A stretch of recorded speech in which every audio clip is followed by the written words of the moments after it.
The bunker shook again. Dust fell from the concrete ceiling like snow. Daewon Kim stood in the command center and watched the screens flicker. Each screen showed the same thing: enemy ships in orbit. Big ships, ships that had been bombing his planet for 8 months. He looked at his left side. Where his arm used to be, there was now just empty space. The first bomb took it, the same bomb that took his wife and daughter. That was 8 months ago. It felt like 8 years. Behind him, Ji-won Park sat at her console. She was young, only 24 years old. Too young for this. Too young to die in a hole underground. She typed on her keyboard, trying to send another message to Earth. Another cry for help that nobody would hear. Earth was 47 light years away. Even if they got the message, even if they cared, help would never arrive in time. Everyone knew it. Nobody said it out loud. The door opened. Hana Choi walked in. She was the doctor. The only real doctor left alive on this planet. She looked tired. More than tired, exhausted, beaten down. Her medical coat had stains that would never wash out. She carried a tablet with numbers on it. Bad numbers. Daewon could tell by her face. She spoke quietly. Food for 3 more days, maybe 4 if they cut rations again. But the children were already so thin. The radiation filters were failing. People were getting sick, coughing blood, losing hair. The medicine was gone 2 weeks ago. Daewon nodded. He had expected this. He asked about water. Hana said the water was dirty, but they were boiling it. It gave people stomach problems, but it kept them alive. For now. The bunker shook harder this time. The lights went out for 3 seconds.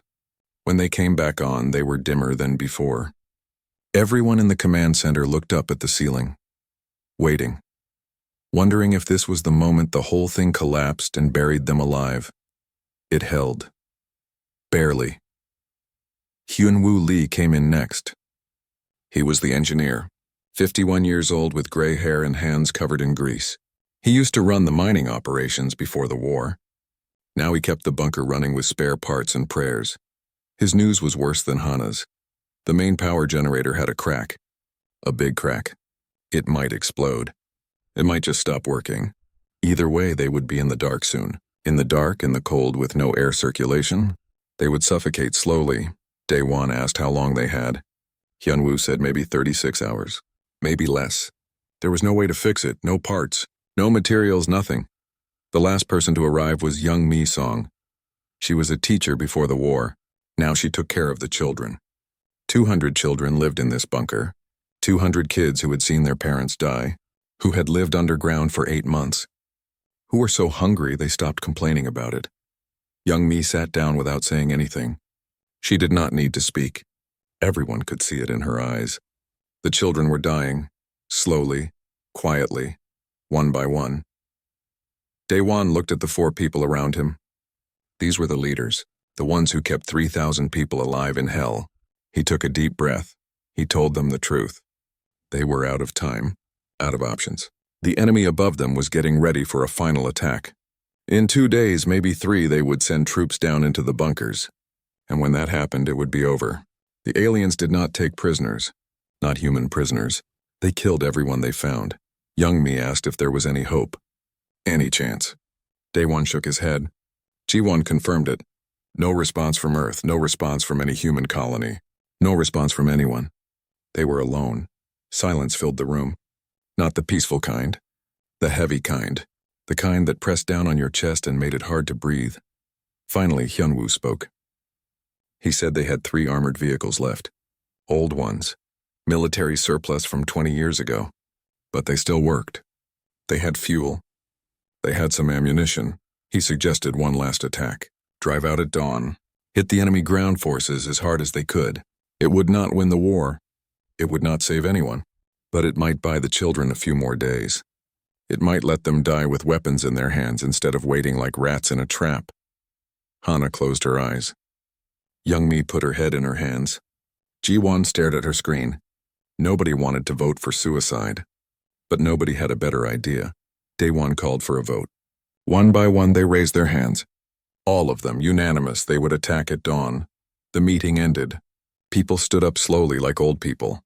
Even though most of them were not old. War aged you fast. Daewon went to his quarters. A tiny room with a bed and a desk. On the desk was a picture. His family. His wife smiling, his daughter laughing, both dead. He picked up the picture and stared at it for a long time. Then he recorded a message. He knew nobody would ever hear it, but he recorded it anyway. He talked to Earth, to humanity, to whoever might find this bunker someday. He told them what happened here, how the aliens came with promises of peace and trade, how they studied the colony for months, how they learned where everyone lived, where the children went to school, where the hospitals were. And then one day, without warning, the bombs fell. The aliens targeted the schools first, then the hospitals, then the residential areas. They killed civilians on purpose. They wanted humanity to know, you are weak. You are nothing. We will erase you. 50,000 people lived on this planet. Now 3,000 remained. And in 2 days there would be none. Daewon finished his message. He saved it to the bunker's main computer. Then he lay down on his bed and tried to sleep. He could not. Every time he closed his eyes, he saw the bombs falling, saw the fires, heard the screaming.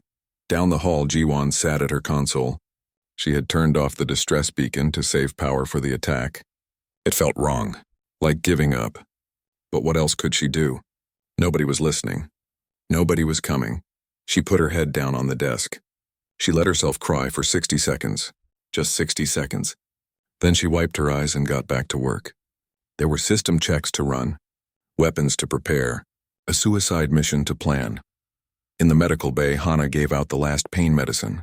She gave it to the children first, the ones who were suffering the most. A little girl, maybe 6 years old, smiled at her and said thank you. That smile broke Hana's heart. She went to her office and sat in the dark.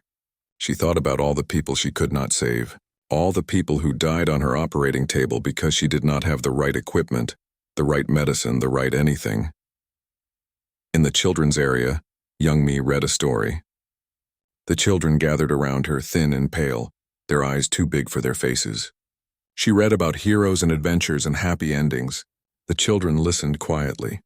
They knew it was just a story. Real life did not have happy endings.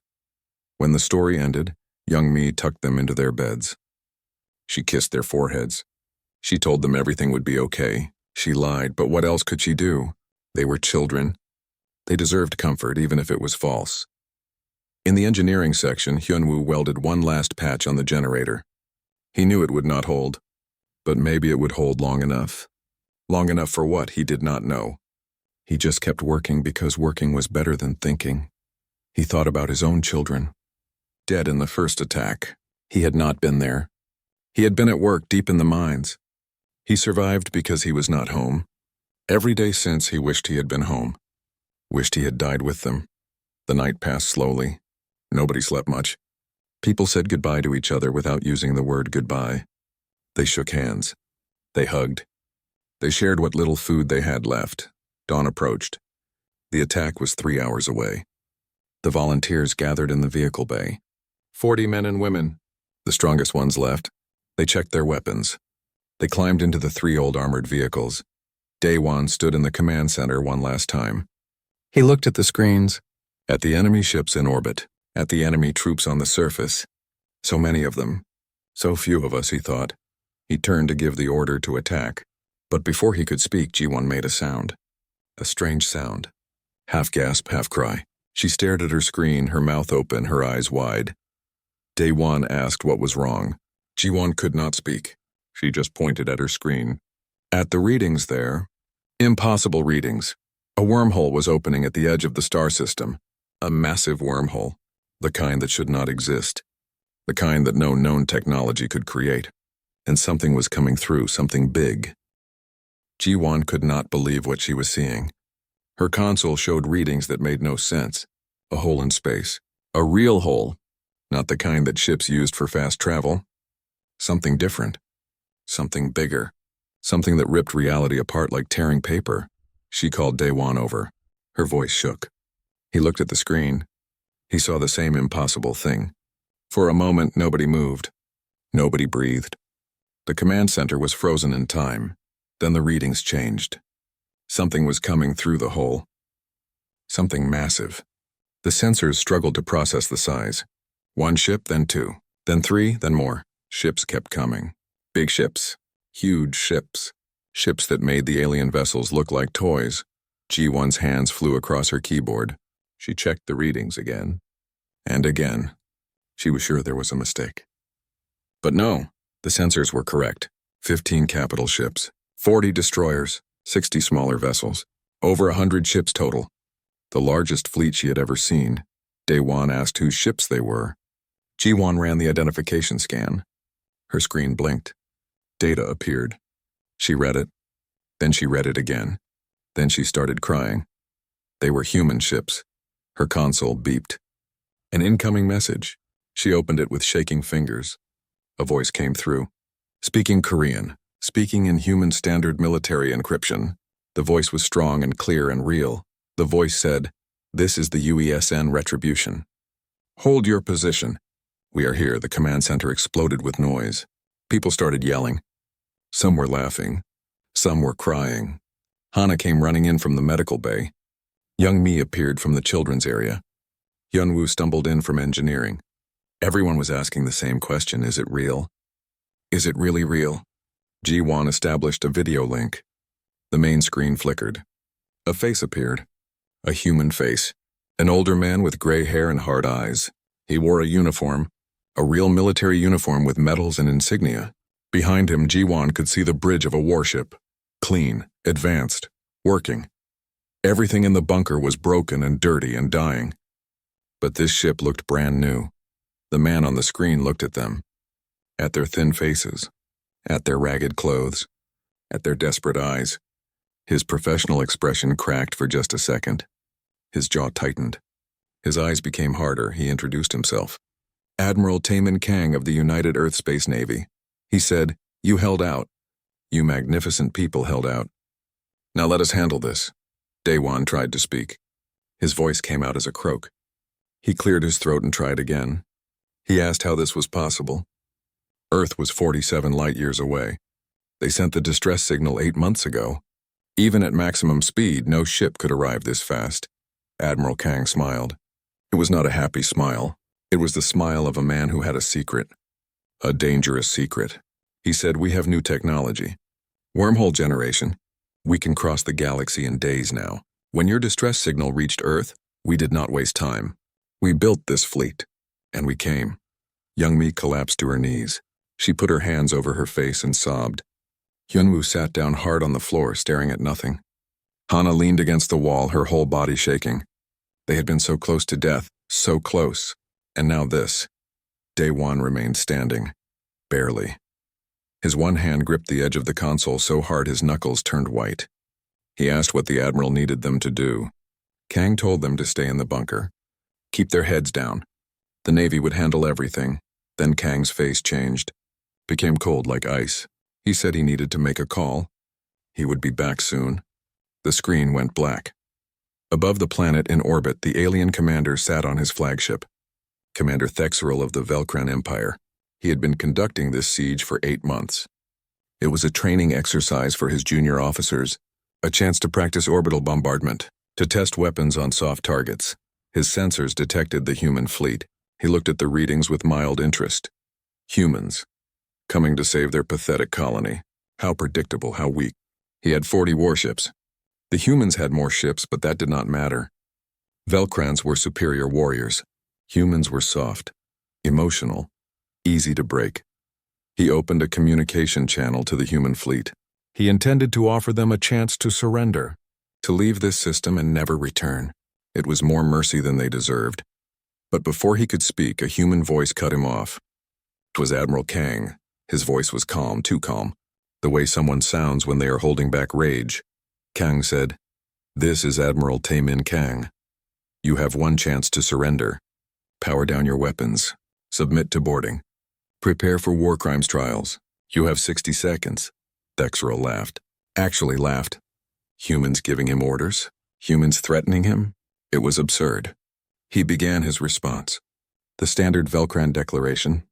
About supremacy. About power. About how inferior species should bow or die. Kang interrupted him. 30 seconds, the Admiral said. I really hope you refuse. Thexerl did refuse. Of course he did. He ordered his fleet to attack formation. His weapons came online. His shields activated. He would crush these humans. Teach them their place. Show them what happened when they challenged the Velcran Empire. The UESN Retribution did not move. It just floated there in space, silent, waiting. Then something changed. The dreadnought lit up. Every sensor in Thexrol's fleet detected it. Massive power readings, weapon systems activating. But not normal weapons, something different. The Retribution fired. Not at the Velcran fleet, at the moon of Corvallis 7. 20 tungsten rods, each as big as a building, shot out of the dreadnought. They moved so fast they became invisible. Just streaks of light, they hit the moon. The impacts created explosions that looked like nuclear bombs.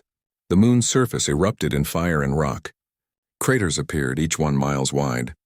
The whole moon shook. Pieces broke off and drifted into space. In the bunker, everyone watched the tactical display. They saw what the human ship just did. They saw a warship casually destroy a moon. Youngmi whispered, "Oh my God." Hyunwoo just stared, his mouth hanging open.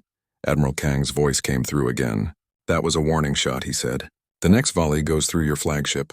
You have 10 seconds to surrender. 10, 9, 8. Thexrol felt something he had never felt before. Fear. Real fear. His species conquered 17 star systems.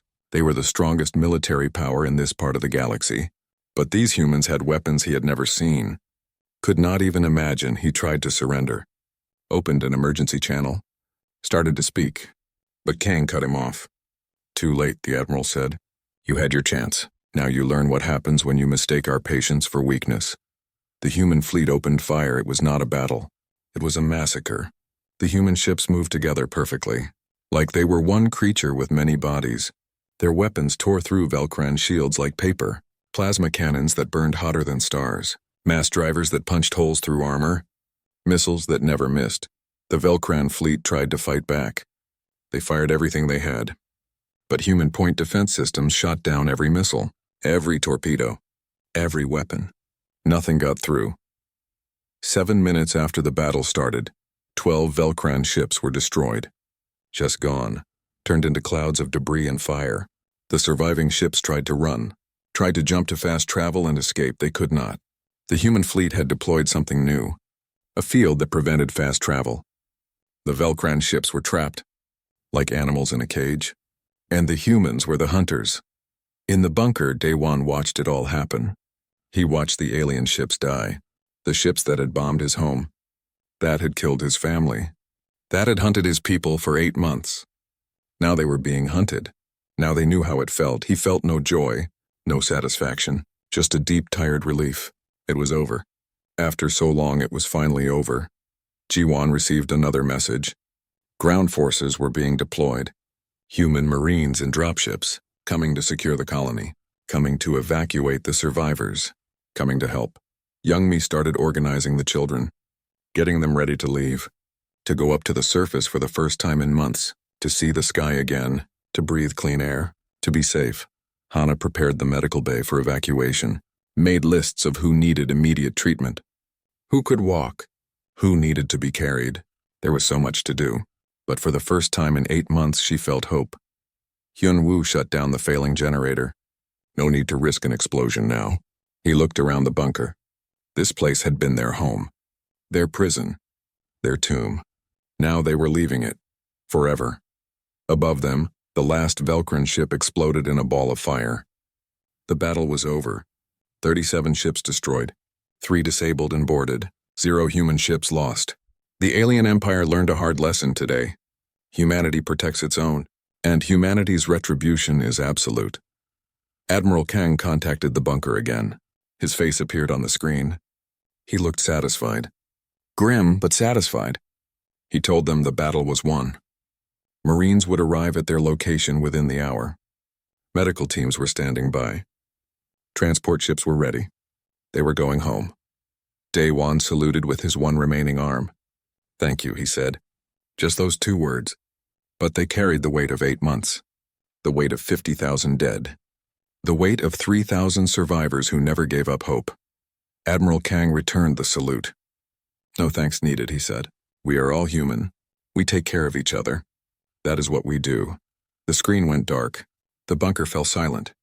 People looked at each other. Nobody knew what to say. What words could possibly fit this moment? Guarded sea.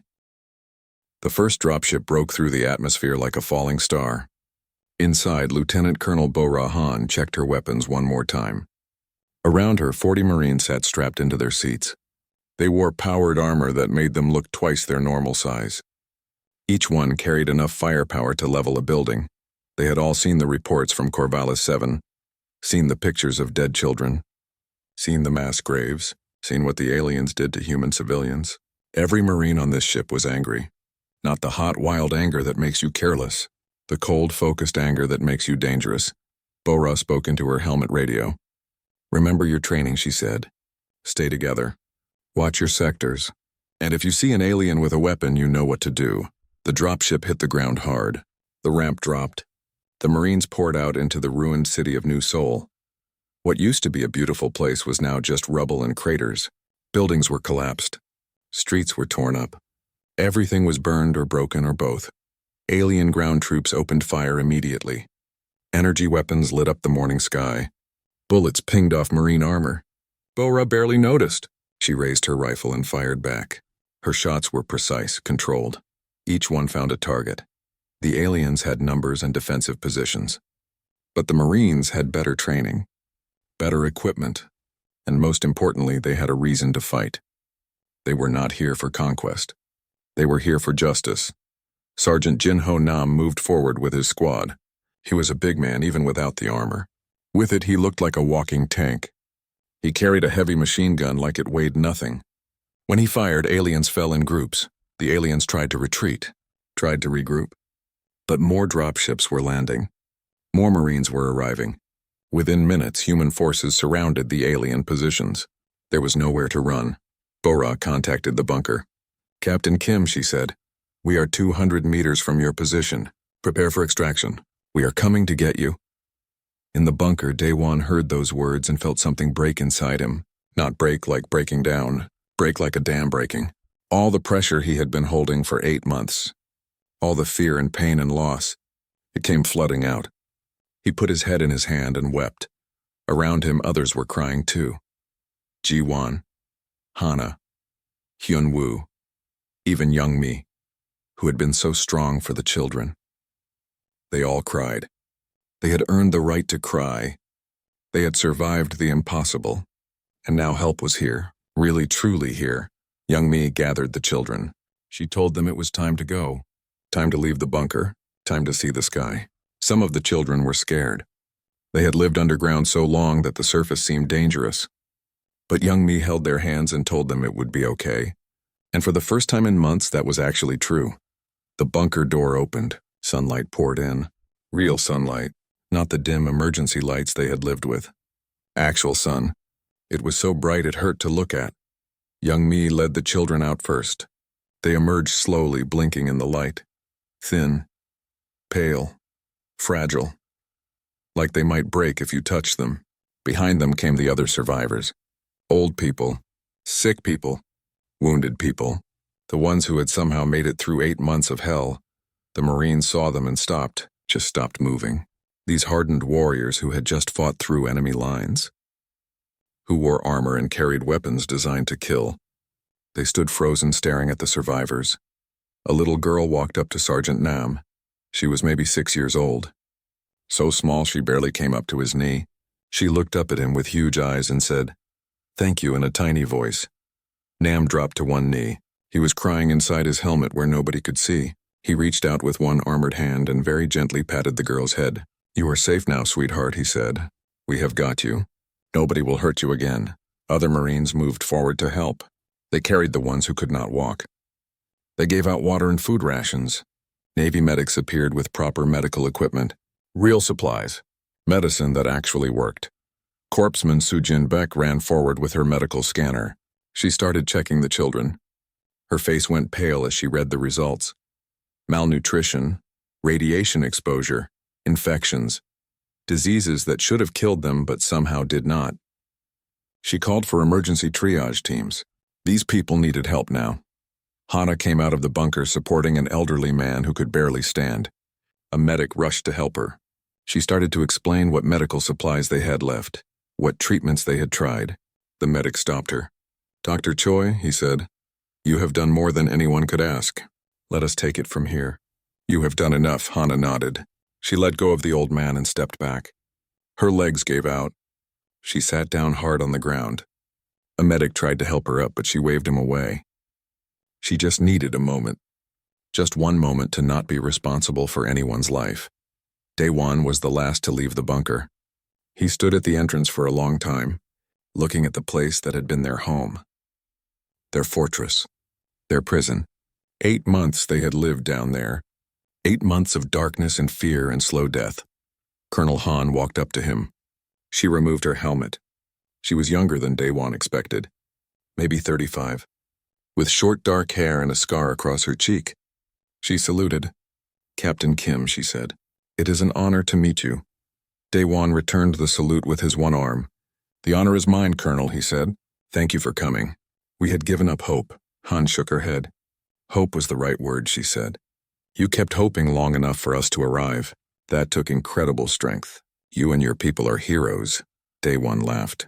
It was a bitter sound. Heroes, he said. We hid in a hole and waited to die. That is not heroic. Han put her hand on his shoulder. You kept 3,000 civilians alive through 8 months of siege, she said. You had no food, no medicine, no hope of rescue, but you kept them alive anyway. If that is not heroic, then nothing is. Daewon did not know what to say. So he said nothing. He just looked up at the sky. The orbital bombardment had stopped. For the first time in 8 months, the sky was quiet, peaceful, beautiful. Above them, in orbit, the battle was completely over. Of the 40 alien ships that had attacked this planet, 37 were destroyed. 3 had been disabled and boarded. Human Marines had taken control of them. They rounded up the alien crews and put them in holding cells. Admiral Kang stood on the bridge of the Retribution and watched the final reports come in. 0 human ships lost. Minimal casualties. The alien fleet was destroyed. The mission was a complete success, but he did not feel victorious. He felt angry, so angry his hands shook. He had seen the footage from the planet, seen what the aliens did to civilians, to children, to innocent people who had done nothing wrong. Guards brought Commander Thexral onto the bridge. The alien leader was in chains. His scales were scratched. His uniform was torn. He looked diminished, small, not like the mighty warrior he pretended to be. Thexral hissed threats about how the Velcran Empire would avenge this defeat, about how they would crush humanity, about how this was not over. He kept talking until Kang raised one hand. Then he fell silent. Admiral Kang walked up to the alien, looked him in the eyes. When he spoke, his voice was quiet, calm, more terrifying than any shout. Your empire butchered 50,000 civilians, Kang said. You targeted children on purpose. You turned prisoners into trophies. You thought we were weak because we tried peace first. You mistook our mercy for fear.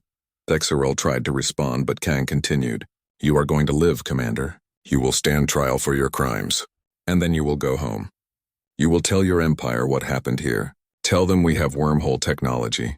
Tell them we can strike anywhere in days. Tell them every world of the Velcran Empire is now within our reach. The alien's eyes widened. For the first time, he truly understood. This was not just one battle. This was a warning. Humanity had been patient, diplomatic, peaceful, but that patience had limits. And those limits had been crossed. Kang turned away. Take him to the brig, he told the guards. Make sure he lives. I want him to remember this day for the rest of his life. On the planet, the evacuation continued. Transport ships landed one after another. Medical teams worked quickly to stabilize the worst cases. Food and water were distributed. Temporary shelters were set up for those who needed rest before traveling to orbit. Ji-won was given the honor of sending the final message to Earth. She sat at a portable console. Her hand still shook. She composed the message carefully. Then she sent it. This is Lieutenant Ji-won Park, she said. Colonial Defense Force. Corvallis 7, the siege is over. 3,000 survivors secured. Velcran forces destroyed. Requesting immediate medical and humanitarian support. And thank you. Thank you for not abandoning us. The response came quickly through the wormhole relay. It was from the Secretary General of the United Earth Government. The message was broadcast to everyone, to all the survivors, to all the Marines. To everyone who had fought and bled and died for this moment, to the survivors of Corvallis 7, the message began. You held the line when all hope was lost. You showed the galaxy what humanity truly is. We will never forget your sacrifice. Help is on the way. Hold on just a little longer. You are coming home. Young Me read the message to the children. They listened quietly. Some of them cried. Some of them smiled. All of them understood. They were not forgotten. They were not abandoned. They were part of something bigger, part of humanity. 3 months later, Daewon Kim stood on the observation deck of the hospital station orbiting Earth. He looked down at the blue planet below. He had never seen Earth before. His family had been colonists for 3 generations, but now he was here, home. His new arm moved smoothly when he flexed it. The prosthetic was amazing, better than his real arm had been. It had sensors that could feel temperature and texture. It had strength limiters so he would not accidentally break things. Earth's medical technology was decades beyond what the colonies had. Behind him, the door opened. Hana Choi walked in. She looked different now, healthier. Her hair was clean and styled. She wore a proper medical uniform instead of stained bunker clothes. She had gained weight. They all had. Real food helped. She joined him at the window. They stood together in comfortable silence. They had been through too much together to need words all the time. Finally, Hana spoke. The trial starts tomorrow, she said. Are you ready? Daewon shrugged. As ready as I can be. What about you? Hana looked down at Earth. I keep thinking about all the people I could not save, all the ones who died because I did not have the right medicine or equipment. Will testifying bring them back? No, Daewon said, but it will make sure the galaxy knows what happened. Make sure it never happens again. The next day, the Hague Interstellar Court convened.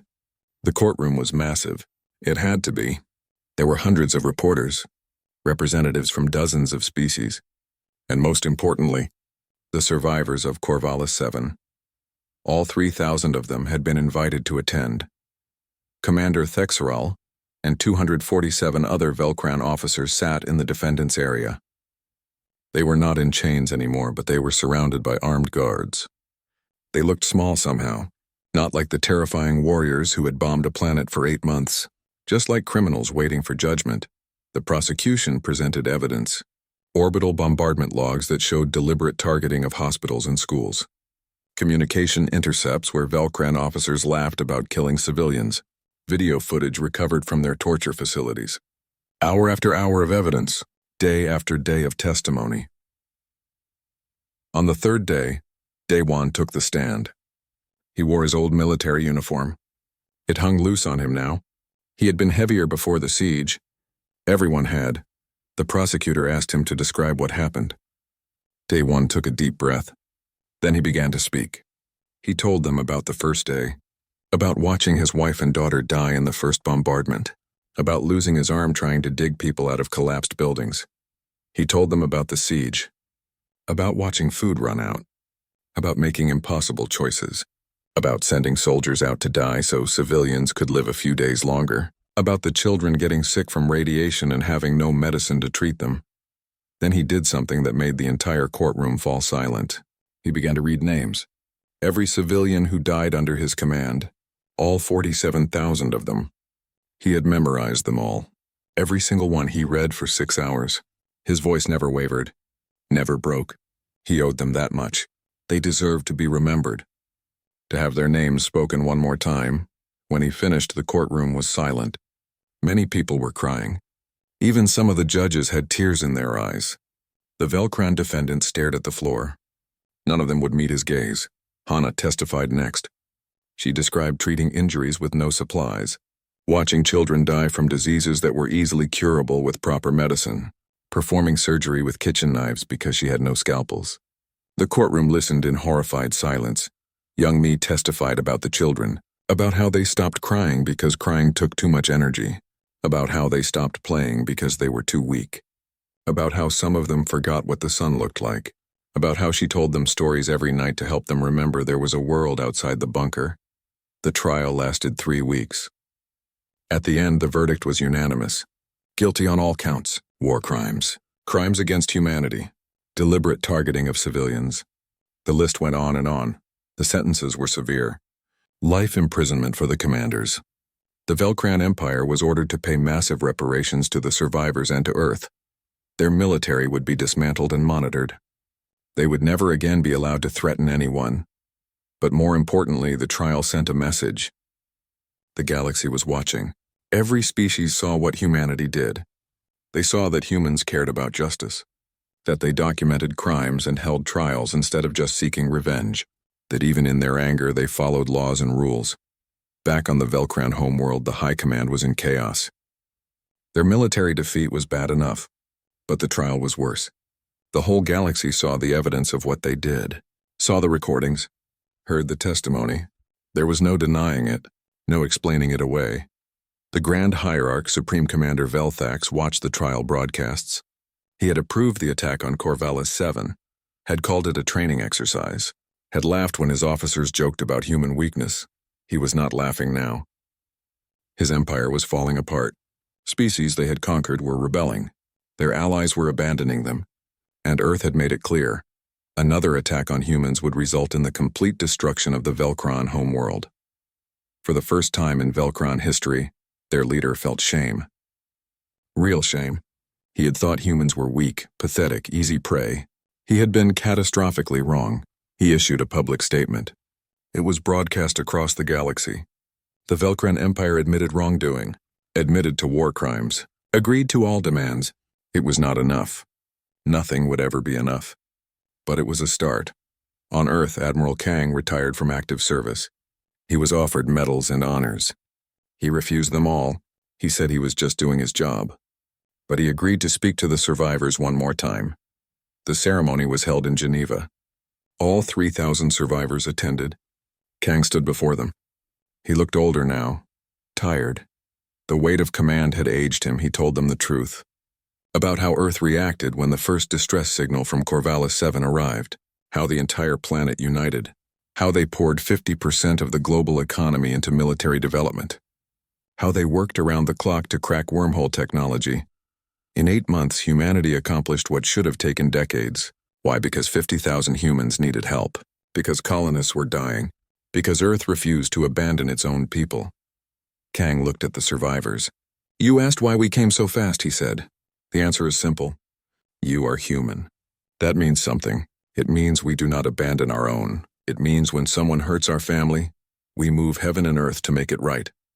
The Velcrans thought we were weak because we chose peace.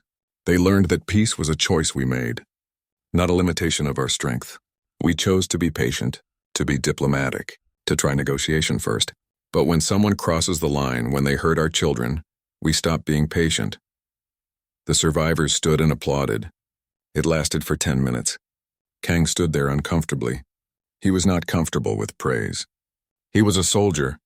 He did what needed to be done. That was all. After the ceremony, Jiwan found Daewon standing alone. She had been promoted to commander now. She was assigned to the Retribution as communications director. She wore her new uniform with pride. She told him about the galactic reaction. Species that had suffered under Velcran rule were reaching out to Earth, offering alliances, offering friendship. They saw what humanity did for its own people and wanted to be part of that. Daewon listened quietly. Then he asked the question that had been bothering him. What about the other aggressive empires, the ones who might try what the Velcrans tried? Jiwan smiled. It was not a nice smile. "They are being very careful now," she said. "Very polite. They saw what happened to the Velcran fleet. They know humanity has wormhole technology. They know we can strike anywhere within days. They know what we are capable of when provoked." That evening, the survivors gathered privately. Just the core group. Daewon, Hana, Jiwan, Hyunwoo, Youngmi. They sat together in a quiet room. No reporters, no cameras. Just them. They raised glasses. "To the fallen," Daewon said. "To those who held out," Jiwan added. "To those who came for us," Hana continued. "To the future we are building," Hyunwoo contributed. "To hope," Youngmi finished. They drank in silence. Then Daewon spoke. "Do you know what I think about most? Not the siege itself. Not the fear or the pain.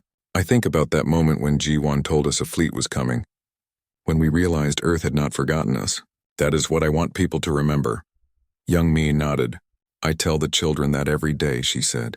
You were not saved because you were special. You were saved because you were human. That alone made you worth moving the stars for. That is the lesson. We matter to each other. That is humanity's greatest strength. Hyunwoo raised his glass again.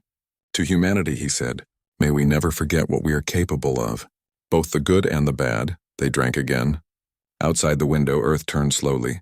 Beautiful and blue and alive. Somewhere down there, people were working on new ships, new weapons, new technology, making sure that what happened to Corvallis 7 would never happen again. The children of Corvallis 7 were growing up. They attended schools on Earth. They were healing slowly. The nightmares were less frequent now. The fear was fading. They were learning to be children again. Many of them wanted to join the military when they grew up. 5 years later, Governor Daewon Kim stood on the balcony of the new Capitol building. Below him, New Seoul City spread out in all directions.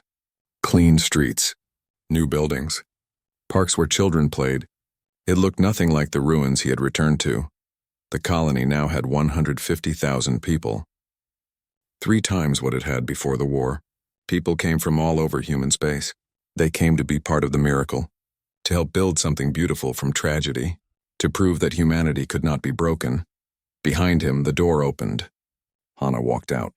She ran the largest hospital complex in the sector now, state-of-the-art equipment, fully stocked medicine, the best staff in human space. Nobody would ever again die from treatable diseases on Corvallis 7. She joined him at the railing. Big day, she said. Are you ready? Daewon smiled. 5 years ago, we were dying in a bunker. Now look at us. Ready as I will ever be. Today was the 5th anniversary of the Retribution's arrival. The day humanity came for them. The day they learned they had not been forgotten. It was a holiday now. Remembrance Day. Not just on Corvallis 7. Across all of human space. The city square was packed with people, survivors, their families, new colonists, soldiers who had fought in the liberation, everyone who wanted to remember and honor what happened here. Admiral Kang was there. Retired now, but still sharp, still strong. He stood near the new monument that would be unveiled today. Young Mai was there with her students. The children who survived were young adults now, strong, healthy, whole. Commander Ji-won Park descended from orbit for the ceremony. She commanded the defense station now, the one named after Admiral Kang. It orbited the planet watching, protecting, making sure no enemy fleet would ever again threaten this world. Hyunwoo Lee had designed most of the new infrastructure. His work made Corvallis 7 one of the most advanced colonies anywhere, efficient, clean, safe. He had turned tragedy into triumph through engineering and hard work. The ceremony began. Governor Kim spoke first. He talked about the siege, about the 8 months of darkness, about the moment when hope arrived from the stars, about the 3,000 who survived and the 47,000 who did not. Then Admiral Kang stepped forward. The crowd fell silent. He stood before the covered monument. His voice was strong and clear. 5 years ago, he said, I led a fleet to this world. We expected to find graves. Instead, we found heroes. People who refused to give up, who kept 3,000 civilians alive through impossible circumstances. They showed us what humanity truly means. He pulled the covering off the monument. It was a statue, 3 figures, a survivor looking up at the sky, a soldier descending from orbit, a child reaching out to touch them both. The bronze gleamed in the sunlight. At the base was an inscription. Daewon read it aloud. His voice carried across the square. They held the line when all hope was lost. Earth moved heaven and hell to reach them. Together they proved that humanity never abandons its own. This is our promise. This is who we are. The crowd was silent for a moment. Then applause. Not the loud, excited kind. The quiet, reverent kind. The kind that comes from deep respect and understanding. After the ceremony, the survivors gathered privately. All of them. 3,000 people who had lived through the siege. They met in a memorial park where trees were planted for each person who died. 47,000 trees, a forest of memory. They walked among the trees together. Some people touched the trunks. Some read the names carved into plaques. Some just stood quietly, remembering. Everyone dealt with memory in their own way. Youngmi found Daewon sitting under a tree. The plaque read Kim Sun-hee, his daughter. She had been 7 years old. Youngmi sat down beside him without speaking. Sometimes silence was the best comfort. After a while, Daewon spoke. Do you think they know? That we survived? That we rebuilt? Youngmi considered the question. I think they would be proud, she said. We did not just survive. We thrived. We turned this place into something beautiful. We made sure their deaths meant something. Daewon nodded. He placed his hand on the tree. Goodbye, baby girl, he whispered. Thank you for giving me a reason to keep fighting. Across the colony, the children who survived were now adults. Many had joined the Space Navy. They wore their uniforms with pride. They protected others the way they had been protected. It was their way of honoring what happened. Ensign Hyrin Kim served on the UESN Vigilance. She was 21 now. She barely remembered life before the siege. But she remembered the bunker. Remembered being hungry. Remembered being scared. And she remembered the day the Marines came and told them they were safe. She stood watch on the bridge, monitoring sensors. Her station displayed a photo. Her mother holding her as a baby. Both smiling. Her mother died in the first bombardment, but Hyrin survived. And now she made sure others would survive too. The galaxy had changed dramatically in 5 years. The Velcran Empire was a shadow of its former self. They followed every rule, paid every credit of reparations. Their military was small and defensive only. They had learned their lesson. Other aggressive empires had also changed their behavior. Nobody wanted to face what the Velcrans faced. Nobody wanted to discover what humanity was capable of when truly angry. The age of casual conquest was over. The defensive alliance of free worlds now included 47 species. Earth led the alliance, but every member had equal say. The principle was simple.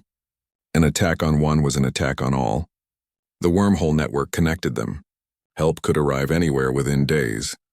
Ambassador Sung-Ho Jang represented Earth at the Galactic Council. He spoke about Corvallis 7 often, used it as an example, as a warning, as a promise. 5 years ago, he told the Assembly, our people suffered. We could have responded with blind vengeance. Instead, we chose justice. We built systems to prevent such atrocities. Not just for humans, for all sentient life. This is humanity's promise. We will protect. We will defend. We will ensure that no species watches their children starve while waiting for help that never comes. The other species listened. Some with gratitude, some with respect, some with fear, but all of them understood. Humanity was now a major power, and that power came with responsibility, a responsibility humanity seemed determined to fulfill. That evening, after the ceremony, the original survivors had a private dinner. Just the core group, Daewon, Hana, Jiwon, Hyunwoo, Youngmi, and Admiral Kang, who they considered part of the family now. They sat around a table and ate real food. Good food, the kind they had dreamed about in the bunker. Nobody took food for granted anymore. Not after 8 months of starvation. They raised glasses in a toast. To the fallen, Daewon said. The others echoed him. Then they drank and talked. Not about the war. Not about the siege. About normal things. About life. About the future. Hyunwoo talked about his new project.